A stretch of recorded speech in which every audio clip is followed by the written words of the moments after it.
kind of nullified each other to an extent. We just didn't get to the levels that we've been at previously, especially in the last few weeks. So that's probably the bigger disappointment for me. Yeah, I've watched Hearts over the last few weeks, Ruffy, and if anything, in that final third, they haven't really had a cutting edge. Although I'll tell you one thing, that's how they take a penalty. Suter finished it with some aplomb. Yeah, he finally got the name right, Ruffy. No, he did have a good shot in the first half. Ramirez hit the post.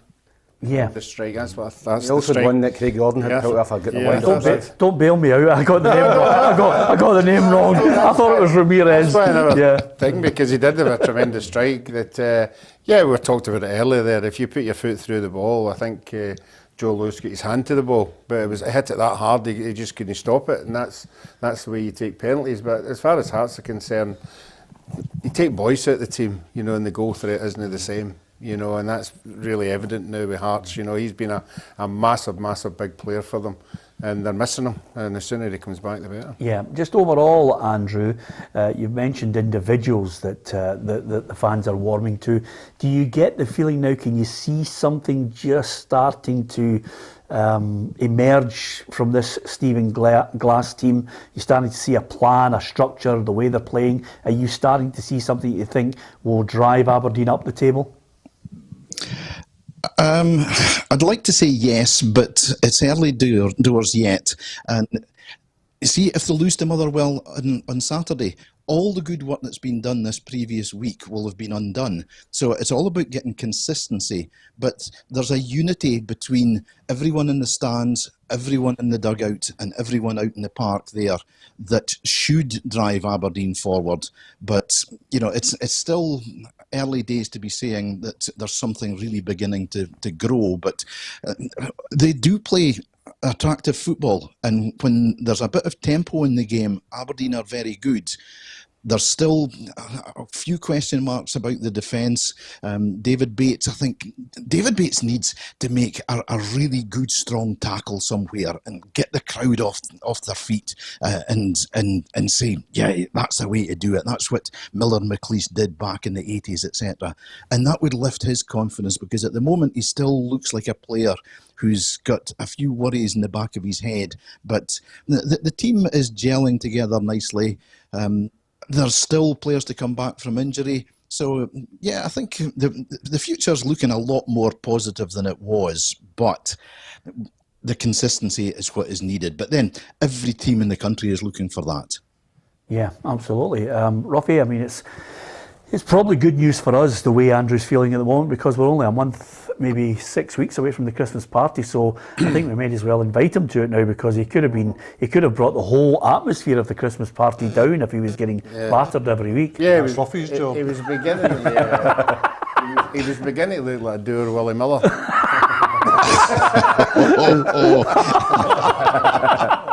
Is Andrew's saying, is that humanly possible? Brilliant, Andrew. Always good to chat to you, son. Different class. Aberdeen doing well, and of course getting that win over Hearts and fighting back as well from a goal down. Great to hear from Andrew, and we will get more from him next Monday, as well as all the updates through the week here on PLZ Soccer. Now, interestingly enough, I always like to try and talk about football and the performances. A slight negative that's come out of Hearts. They've released a statement, and again, it goes back to the fact that I'm saying to myself, can Scotland move on as a country? Obviously not, because Hearts have issued an apology this morning after the sash was mistakenly played through the PA system on Sunday.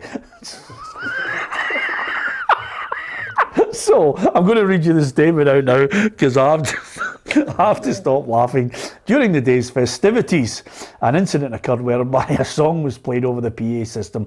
The song in question has no connection to Hearts, and there's no place at Tynecastle. As soon as the club was made aware of the issue, the PA system was switched off, the incident investigated and concluded. Club officials apologised to those inside the stadium who brought the matter to their attention. The club would now like to further extend that apology to our wider fan base after videos of the incident were shared on social media. Procedures have already been implemented that will ensure such an incident is never repeated again. Now, at the end of the day, Hugh, we're living in crazy times. I don't want to talk about the merits of the song, the offence that it might cause some people, but it's just madness. It's just Scottish football. I mean, he even came up with a great thing in the statement further on statement where he said it was the result of an audio anarchist. Do you know that week when you're sitting in the house at night, a lonely old man, Peter, just gently looking at his letters and seeing he's getting a £200 heating allowance and things like that, and just you'll know they're from just reflecting on the past, and suddenly you'll read a statement and you go, have I just completely lost it now? Have I just gone into another mode where the sash has been played at Tynecastle as a result of an audio anarchist? Yes. Have I just lost it? Yeah. I think I have. And of course, I don't know if there's a university course that you can go on to become an audio anarchist, but nevertheless, that's Scottish football for you. Thanks to the countless amount of people who obviously post messages on our YouTube feed. Thank you to the thoroughly decent people who like to talk about football all the way through it. We try and talk about all the games and all the points on it, and we try and serve as many people as possible right across all the games that are played. So it's about football. If you like your football and you're a football fan and you want to talk about your team, by all means post a message, and we will try and deal with it. And you can actually post us a message if you download the PLZ Soccer app as well, and you'll get all the breaking football news right across the UK, Europe and world football too. And there's a submission section in the app, in Apple Play and in Google Play and in the App Store, where you can actually post a message to us and we're able to read it out immediately. It just drops in there and we can have a look at your point and then we can read it. And Stevie Kerr is in Canada and he says Celtic players should watch the 1967 European Cup final on how to beat a defensive setup. So there you are. And hi Peter, Ruffy and the guys, do you think Patterson and Tavernier could both start against Brøndby in the right flank, as I think it would be ideal for an away European tie? It's an interesting one. Well, I'm very interested in this because I don't think Tavernier is a right back. I certainly don't think he's a right back if you're on the back foot. What is and he? I've got pelters for this, because I think defensively, and I know Tam's positive and rightly so because it's beautiful delivery. It's a great player in the final third. I just think he can switch off as well behind him, and I know he plays forward, so there's lots of space behind him. Where would you play him? Take him out of right back. I'd play him. I think there is a possibility, of playing him. See if you were playing a 4-4-1-1 or 4-1-4-1, play him right side midfield. I think there's. Would you buy into that, Tam? The thing with Rangers is they've never really went away for the kind of 4-3-3 system since Gerrard's come in, home or away. So you can't play in the midfield three. So they would have to change their whole setup. As Hugh said, maybe go 4-1-4-1 or 4-4-2 and play Patterson and Tavernier. But I don't think you'll get the best out of them. I don't agree with the point. I don't think you can play the both of them in that system. Ruffy? Yeah, you have to change the system. You'd have to play him like an advanced wingman like Robertson is with Liverpool. A wide man and leave the defensive duties to the people behind him, and that might have to be a 4 then, because you'll have somebody defending in that wide area. So it's worth trying it. It's worth trying it in certain games. Rangers are on the front foot most games, so why not play them in? A lot of people say you get. And I think it was somebody says you can get a fullback who can overlap, but if you push him into a forward area, he doesn't overlap as much as what he does for the fullback. I think Tavernier's got more than just overlapping though, because overlapping's, good pace and getting about. Tavernier is so good in the final third. Even when see if he's even one in and he gets the ball in the final third, the way he can just cut the ball and I agree with Tam. To play them has to be, has to be a different setup. And Beale and Gerrard are really wedded to this system. It's done them no harm over the last 18 months. So, but I just think that seeing Europe, I'm not going as far as to say he's a liability in it because he's not. He's a good player. But in Europe, I think defensively, people will be looking to get at him. I think if you look at his highlights reel in Europe, there's quite a few Rangers goals being lost in Europe on the right-hand side of the park. Okay, that's us reacting to some of the points that have been put forward. We'll try and deal with all the more sensible people who love the game, and hopefully we'll try and deal with more of them before we get to the end of the programme. You can do it by the app or indeed on our YouTube Live. Don't forget to hit the subscribe button. If you get the chance, you can hit the bell and you'll get all the notifications of our features. We've got a very interesting feature coming up, which will be released on Thursday. If you think you've got a bit of memorabilia in your house, something that you think's worth a bit of money, then it's well worth staying tuned to PLZ Soccer. We will give you the inside track on some of the things that could be sitting in your loft, or in Ruffy's case in a black bin bag in a cupboard, that are worth an absolute fortune. So it's a special feature. I do hope you stay tuned for that. Incidentally, you can still see Xander Clark talking about the double winning season for St Johnstone in a 1-to-1. You can actually you can look back on that game as well, which is Ruffy and Alec Ray, the Partick Thistle captain, 50 years ago when they defeated Celtic by 4-1. That game is still up there on PLZ Soccer's YouTube channel, and we've got lots more features coming up that I think you will enjoy. We talked about Ross County Hibs. It was postponed on Saturday. 2 Hibs players tested positive for COVID, of course, being in contact with other players. They returned positive tests on Saturday morning after being in one of 2 buses that travelled on the Friday. So Hibs didn't have enough players to play the game, and it's rearranged for this Wednesday, as we discussed earlier. So Hibs said their preference was not to play the game on Wednesday night, but the SPFL said it's got to be played this week. So Hibs released a statement on the rearrangement, which basically says, after long discussions with the SPFL and further positive COVID tests, the SPFL have rearranged the fixture to Wednesday 3rd of November with a 7:45 kickoff. We realise that this is not ideal at all for our supporters and for the team due to the positive tests. We have voiced our concerns and made our thoughts clear to the SPFL, but unfortunately this was to no avail. We apologise for the inconvenience caused and the late rescheduling of the fixture through the SPFL in not giving our fans any time to arrange travel plans or anything else. Now, it's an interesting one, this, and how it developed, because a Glasgow businessman contacted the SPFL alleging he witnessed Hibs players breaching COVID rules in the team hotel. Guest Brian Truman says he saw players and staff failing to follow laws by wearing masks at their pre-match base. Hibs claimed on the Saturday they'd taken all appropriate precautions in the lead-up, and he said he witnessed 3 players and 1 member of the Hibs staff not wearing masks at the Kingsmill Hotel in Inverness. So, whatever happened, they came back with positive tests. Yep, and if there's evidence, photographic or otherwise, of that as well, it may have been further problems for Hibs, you know. But at the moment, as I understand it, there's only one man's testimony, so the SPFL, you know, can't really do anything about it. I've been amazed actually that, you know, with the COVID cases going through the roof, that, you know, we've managed to stagger through the season without too much interruption. But I can see the problems with Hibs saying, you know, it's Wednesday and travel arrangements for fans, etc., etc. But I can see the SPFL's point. I'd back the SPFL, get the game done, get it done quickly, and move on with the season. Yeah, absolutely. Okay, St Mirren 0, Dundee 1. We got it wrong, Ruffy. Yeah, I'm sure, Charlie. We're hoping we get it wrong every week, because every time we all bet against them, they get a win.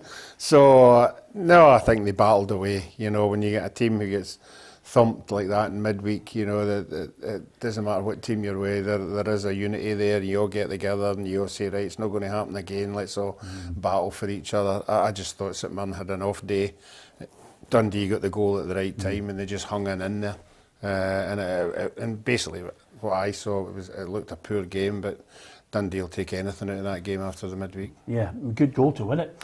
Great goal from Max Anderson, very, very good young player. Charlie rates him highly. He spoke about him a few times in here, so wonderful finish from a young man from the edge of the box. And Dundee, after losing 5 goals, as you said, you know, it's a great place to go and get a shutout, you know. And he made a few changes, he made a few big calls. Griffiths and Cummins were both on the bench. He brought Sheridan in, and it worked a treat for him. You know, they got that goal early goal and they defended really, really strongly and kept St Mirren out. So a really big result, I think, for Dundee and for the manager. Yeah, St Mirren have just kind of hit the skids in the last 3 games.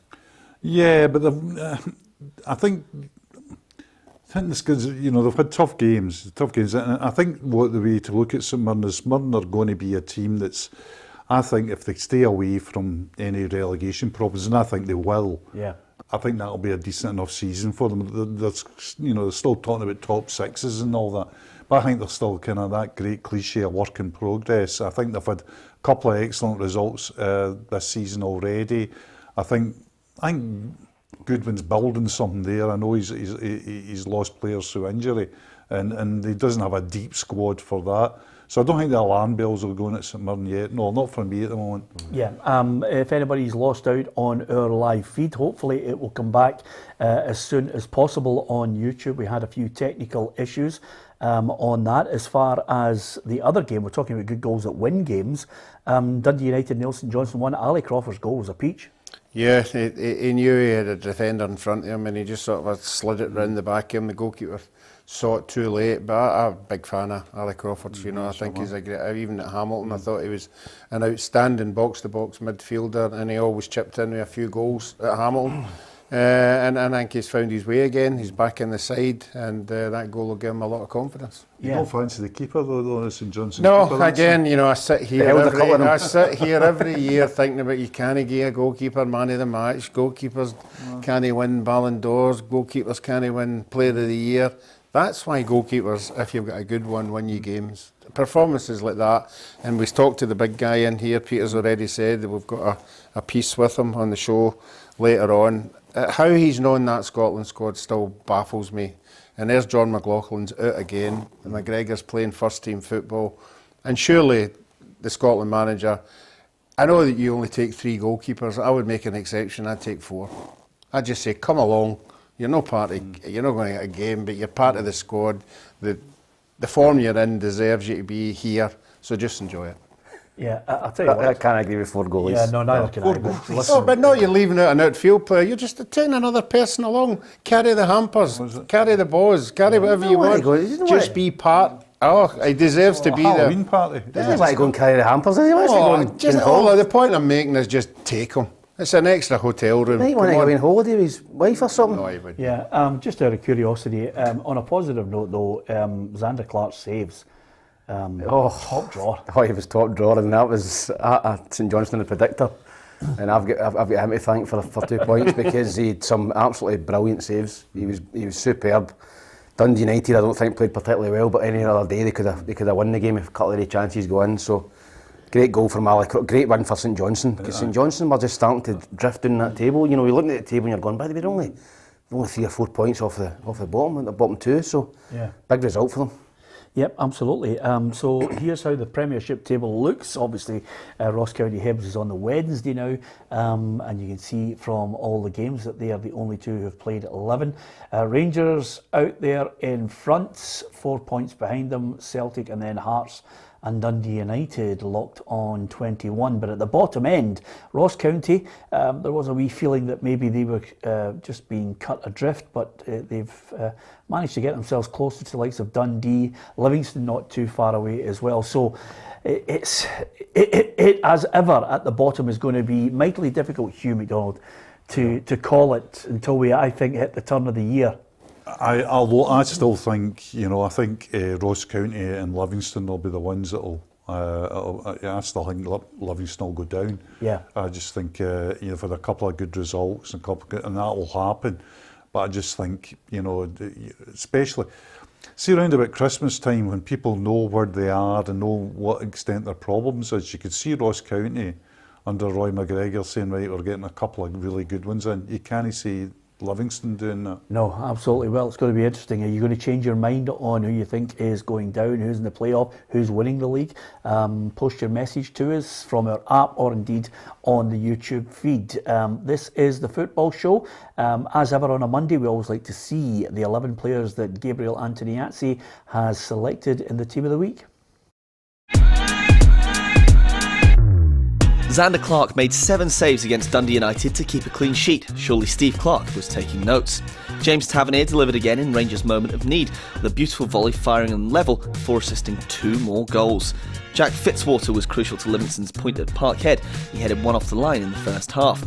Scott Brown was excellent, starting at centre-half before moving into midfield, whilst his push on Ryan Hedges for the second goal was a stroke of genius. Sean Kelly kept his shape so well and was a key part of the Livy defence that limited Celtic to just 2 shots on target. Glenn Kamara scored a brilliant 4th Rangers goal from outside of the box. He assisted the 3rd as well. Stephen Davis kept the ball moving in a brilliant second-half display from the Gers. He assisted the 5th. Lewis Ferguson was industrious and showed his ability in the air with a thundering header to win it for the Dons. Ryan Hedges has given Aberdeen so much more creativity than they had. He kept breaking through the Hearts' defence. Fashion Sakala has arrived as a Rangers player, hitting an impressive hat-trick and showing his pace, awareness and finishing. Paul McMullen typified the tireless effort from Dundee in their win in Paisley, and he nearly got on the scoresheet himself.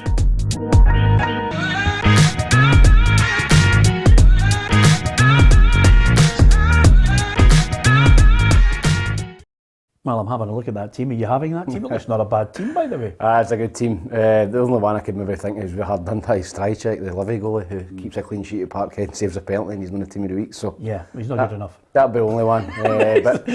Clark, you're not taking Clark. No, team, it's a difficult one, but I think the rest of the team he's spot on. I thought Sakala was the player of the weekend in Scotland. I thought he was absolutely brilliant yesterday. Yeah, what do you make of it, Ruffy? You happy with that? Aribo, I thought Aribo was good the other day. Bumping Ferguson out? Yeah, I know he scored a good goal, Ferguson, but I'd have had a Rangers midfield in there. What do you make of that team, Hugh? You're going to bring Big Georgios on for the penalties, though. That'd be the only thing. Yeah, actually, one of the really annoying things about Gab, and there's so many to choose from, is that his team of the week's usually pretty spot on. I think. Yeah, he's done well there. He usually does well, which is a bit sickening. Yeah, absolutely. If you could try and keep that negativity in your makeup rather than any positives towards them.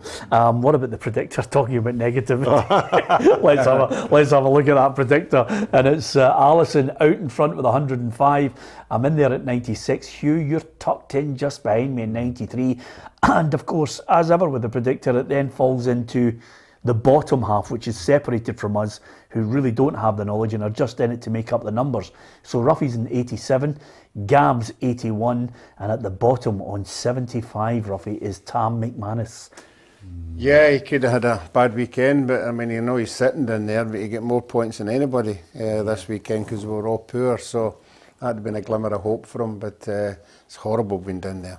Yeah. It's horrible. It's a horrible season when you're done. It's horrible. I had a 0 pointer last midweek, and unfortunately they all used had 11, 12, 14 points. So that I've went for sitting in the mid-table comfort to dropping down. So that can happen to anybody. Yeah, absolutely. Is the vote of confidence for you yet, Tam? I don't know. I'm hoping the chairman doesn't commit back me this week. How many points you da? I mean, I get minus points. I think that's how bad that was. I said to Ruffy, who gets 0 points? Because Ruffy gets 0 points last week. I said, who gets 0 points? And but for Rangers who saved me, I got 0 points. You get 0 points. That's what I'm saying. I was lucky not to get. Even I was lucky to get nothing. Yeah. But I've still got Ross County Hibs to save you. The Predictor proving ever so difficult at times in Scottish football, because I think, Tam, it's fair to say, it's one of those leagues where, apart from obviously Rangers have not been firing on all cylinders, look as if they're hitting a wee bit of form now, but the rest of them are all at that point where you think, oh, there's a definite result, and then boom. It's very difficult. It's tough, isn't it? We all picked Dundee, probably at home to Ross County. Nobody picked 5-0 to Ross County. Livingston go there and get a point. You know, St Johnstone got to Dundee United who are flying and beat them. So there's been a lot of kind of shock results over the last couple of weeks, so it's been difficult to pick up points. Yeah, and we'll be looking forward to the international, apart from Tam, who doesn't like international football, but we'll be looking forward to the international break coming up. Tierney might be a doubt for Moldova and Denmark, which is, I like Tierney, Ruffy, in the side. Oh, particularly Hanley as well. He come off at the weekend, so that's two of your back three or your back four. So, you know, it'd be a worry, but if we're going to start worrying about Moldova, and we want to, I know, but if we're talking about getting higher up and getting to big competitions, you've got to go there and sort them out. Do you think we'll get beat off in Moldova and beat Denmark? What odds is that? Listen, crazy things happen, you know. You just wonder. The Scottish way, wasn't it? I was going to say, you just wonder, you know, if Denmark come to Hampden really having anything to prove, but Denmark will come to Hampden with something to prove because the professionalism of the group means that the Danes will play because they honour the professionalism of the other countries. Yeah, and these guys now, the top professionals, they're on it all the time. They don't want to let their performance dip. I think Denmark, I would put them sort of in the second frame. I think Denmark would be a team that I would expect to get out of a group in Qatar, to get to the knockout stage. That's how good I think Denmark are.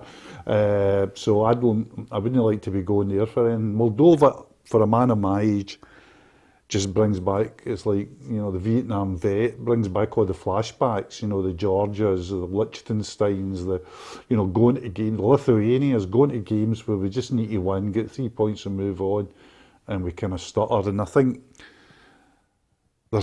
Tierney normally wouldn't be a huge miss, although I think he's one of the best players in the team. I'd say, you know, 3 best players, he'd be one of them. But in that, if we lose him, we can play Robertson. You know, he's not. I think one of the difficulties is losing Dykes. You know, he's been on fire. Yeah, and so that's a problem. I think is Adam suspended. Dykes is out. Dykes is out. Yeah. So Adam scored a great goal at the weekend for Southampton. Is it after the Moldova game then we start deducting points and everything to find what we need to get out of the Denmark game? When you take away the bottom team's points? Yeah, but we've got to finish it. All we've got to do is beat Moldova. Yeah, we beat Moldova, and then you just look, you say to yourself, well, where will we be seeded or not? You know. Do you know what? The teams that are going to finish second, I would definitely take seeded and, you know, getting a home game. But the second game, which is a toss-up game, it just literally, it's, as you know, they just toss a coin who's home or away.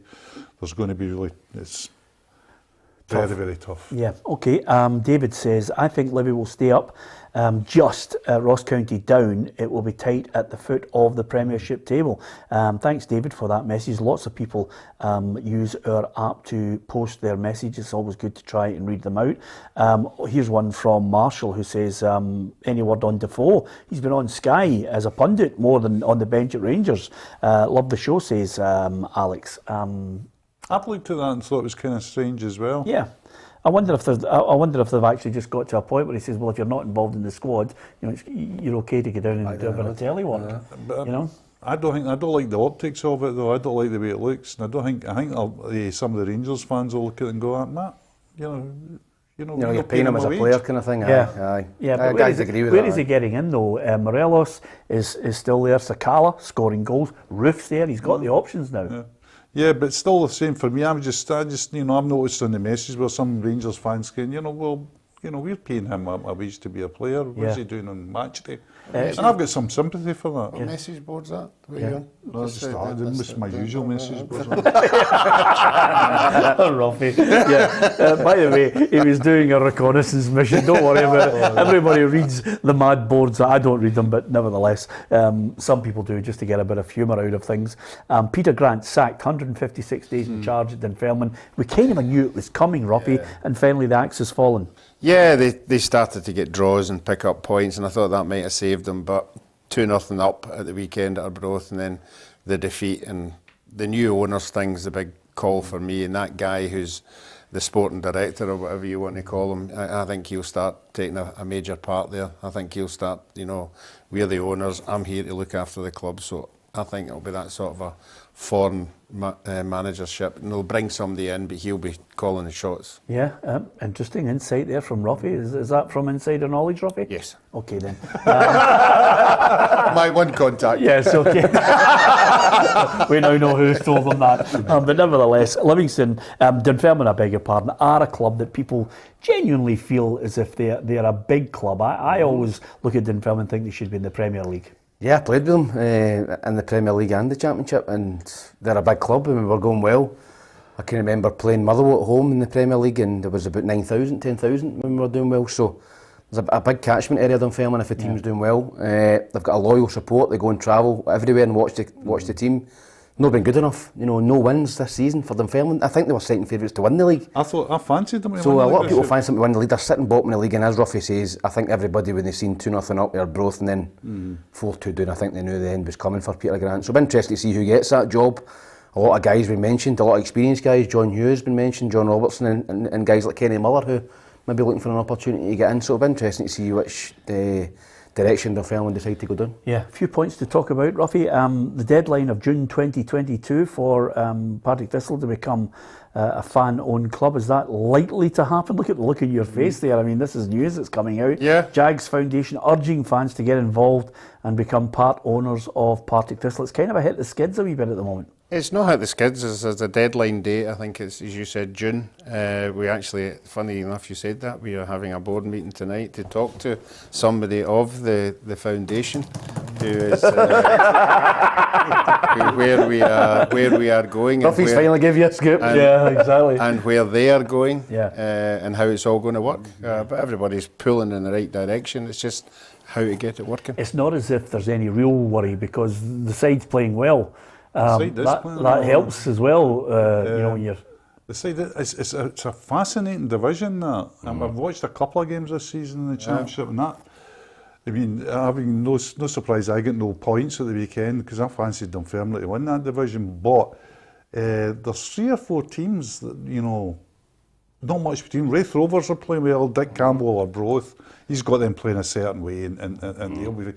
Inverness Cali are there, but Thistle, 2 up top, Rudden and Big Graham. Brian Graham's a good player in that division. Have you scored the goal since Hamilton? He's obviously not been at the last 3 games. I was going to say... 2 of them are playing well. They're on their game, you know, they're a handful. The board. They're a handful, but we played Inverness at the weekend, and Dorns, Gardine and Mackay, top 3. Yeah. Brilliant. That's the best I've seen this year. Lucky to get a point, wise. Yeah. Our goalkeeper, Jamie Snedden, a fantastic game. It's great seeing boys like, you know, of that class, like Doran's playing in that Dorans has division. always been a good pro, though. And Broadfoot at the back. Yeah. Okay then. Don't want to dwell too much on it, Ruffy. I know you could talk forever and a day about Thistle. As far as down south's concerned, one main talking point was, of course, Tottenham sacked Nuno Espirito Santo. Didn't quite work out for him. 17 games, 8 wins, 2 draws, 7 defeats.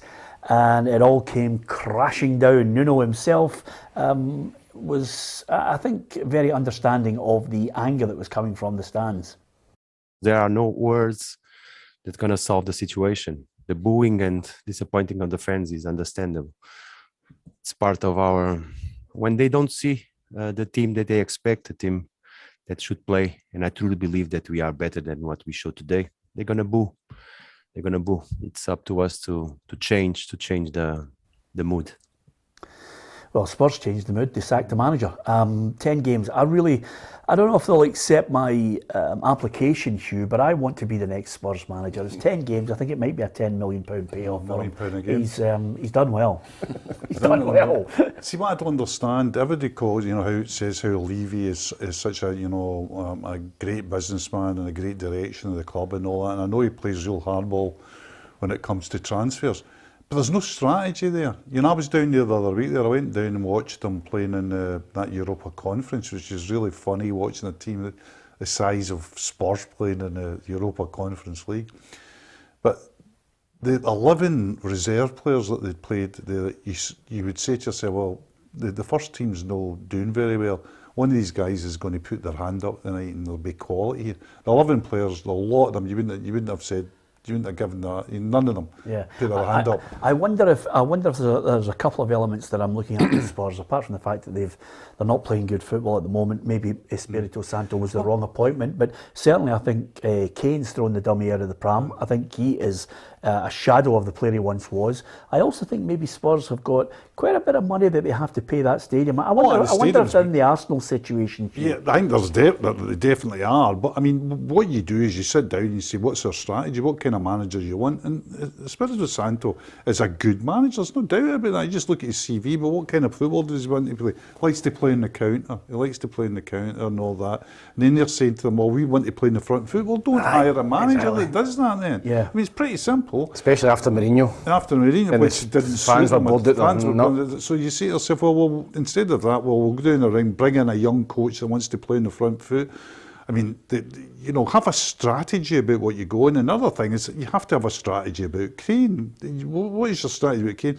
Even though he's in a huff, we'll keep him. You go, well, no. Sometimes there's just a bit where you bite the bullet and say, let's get him away to another club. Yeah. And let's get the best price we can for him, you know, because 27, 28, get the best price. We get 150 million from Man City or something like that and go and invest again and just say tatty bye, because it makes Son your top player. You don't have to bring in another. I mean, we know we can't just bring in another Kane.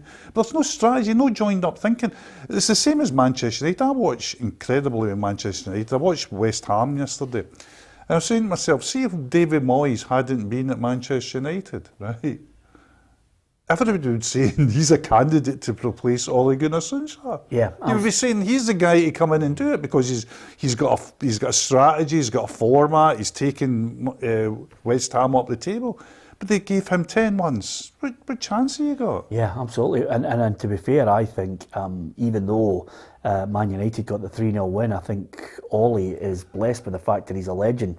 They're giving him more time. I think Man United, Ruffy, are just going down a road which is just long and painful, and they're persevering with him. But it's an up and down road, isn't it? A good result the weekend. They're playing Europe, that might be a bad result. And how long can continue to have highs and lows at a club like Man United? Well, it's a yo-yo until Man City demolish them. That's right. Well, that's the big one. I mean, see, like you look at them playing Spurs and Saturday, you know, it's Roy Keane says it's Spurs, you know, so you're going to win.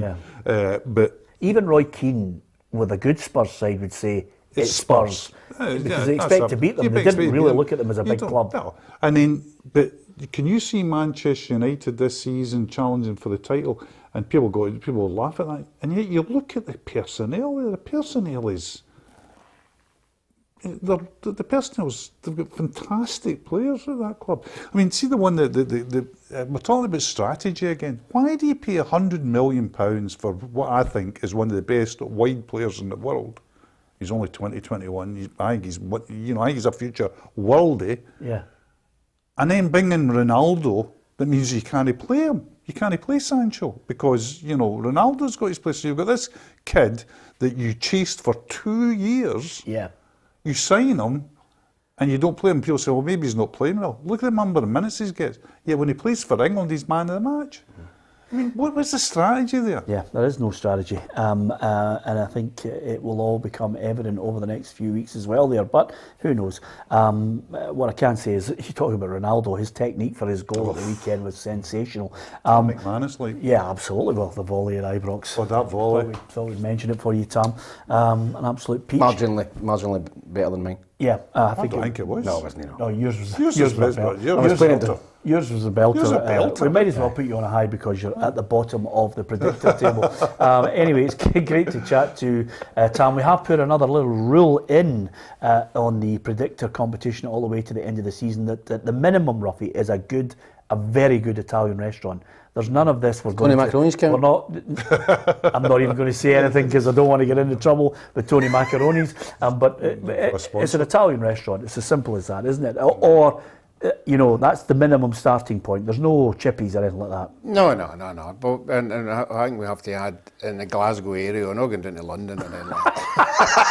Yes, in the Glasgow. That's the guy cuts the steaks up. What's his name? Ruffy's covering his tail in case he has a collapse in the predictor table. Anyway, apart from anything else, thanks to the countless amount of people who are constantly now subscribing to the programme. We're delighted with that. The podcast figures are great as well, and more people joining us exclusively on our YouTube channel.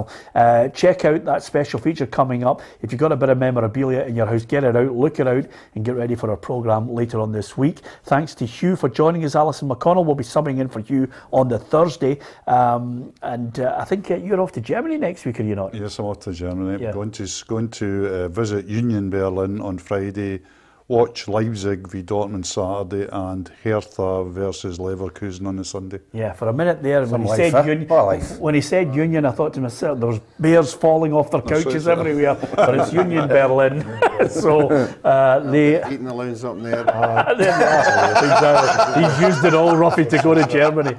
There's a man who likes his football right across the globe. Hopefully you've enjoyed Tam, Hugh, Ruffy and myself, Peter Martin. We'll see you tomorrow.